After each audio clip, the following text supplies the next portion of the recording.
ससुराल पहुंचकर रेखा का दिल डर के मारे तेजी से धड़क रहा था। नया घर, नया माहौल, नए रिश्ते, कैसे रहेगी वो? रह रहकर उसे अपनी सहेली कविता की बात भी याद आ रही थी। रेखा, यूपी वाले बहुत तेज होते हैं, खासकर वहाँ की सासें तो बहुत ही दकियानूसी, तानाशाह और लालची होती हैं। कई तो दहेज ना मिलने पर जिंदा ही जला देती हैं। तो बहुत संभल कर रहना। उधर माधुरी जी का मन भी नई बहू को लेकर आशंकित था। आजकल की बहुओं को आए 4 दिन नहीं बीतते कि लड़ाई झगड़ा अलगाव सब चालू कर देती है। यहाँ तक कि पुलिस थाना भी करने लगती है।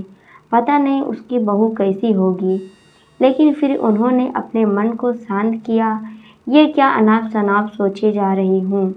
जरूरी तो नहीं कि सब बहुएं खराब ही होती हैं, अच्छी भी तो होती हैं। और वैसे भी वो बेचारी अपना सब कुछ छोड़ कर आई है। अभी तो उसे ही अपनेपन की ज़रूरत है। सोचते हुए माधुरी रेखा के कमरे में गई तो वो हड़बड़ाकर उठकर खड़ी हो गई। अरे अरे, आराम से बैठी रहो। बहू के सिर पर हाथ फेरते हुए माधुरी जी उसके पास ही बैठ गई। बेटा, यदि तुम्हें कोई आपत्ति ना हो तो तुमसे कुछ ज़रूरी बात करना चाहती हूँ। जी जी कहिए, रेखा धीरे से बोली। जानती हूँ कि तुम्हें डर लग रहा होगा कि ससुराल वाले कैसे होंगे, घर का माहौल कैसा होगा, है ना? ये स्वाभाविक है। मैं भी जब ब्याह कर आई थी तो मुझे भी बहुत डर लगता था। लेकिन तुम बिल्कुल नहीं डरना, मैं हूँ तुम्हारे साथ। पर जैसा तुम्हें लग रहा है ऐसे ही मुझे भी डर लग रहा है कि पता नहीं मेरी बहू का स्वभाव कैसा होगा।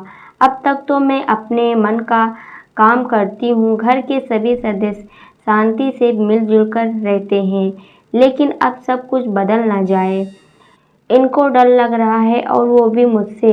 रेखा ने आश्चर्य से देखा तो माधुरी मुस्कुरा दी। हाँ बहू, जब एक ही माँ से पैदा हुए 2 बच्चे के स्वभाव अलग अलग होते हैं तो फिर तुम तो अलग ही परवरिश से आई हो, इसलिए हमें एडजस्ट करना होगा।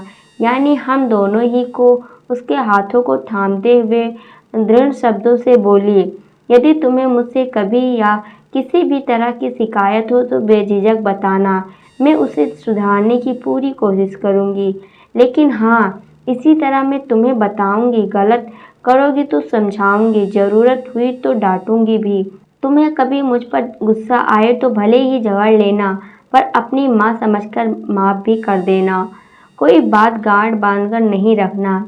एक बात और, मैं अपने बेटे को भी हमेशा यही समझाया है कि पति हो या पत्नी, यदि किसी एक का गुस्सा आए तो दूसरा शांत हो जाए, तभी जिंदगी की गाड़ी अच्छे से चलती है, वरना जर्क लगने में देर नहीं लगती है। आज मैं यही बात तुमसे भी कहती हूँ। रेखा उन्हें देखते ही रह गई। एक बेहद सुलझी हुई सासू माँ को, जिन्होंने कितनी अच्छी तरह से समझकर उसका डर दूर कर दिया था। दोस्तों, इस वीडियो के बारे में आपकी क्या राय है, कमेंट करके ज़रूर बताइएगा। वीडियो पसंद आई हो तो लाइक शेयर करना मत भूलना। अगर आप चैनल पे नए आए हो तो चैनल को सब्सक्राइब जरूर कर लेना। पूरी वीडियो देखने के लिए आपका बहुत बहुत धन्यवाद।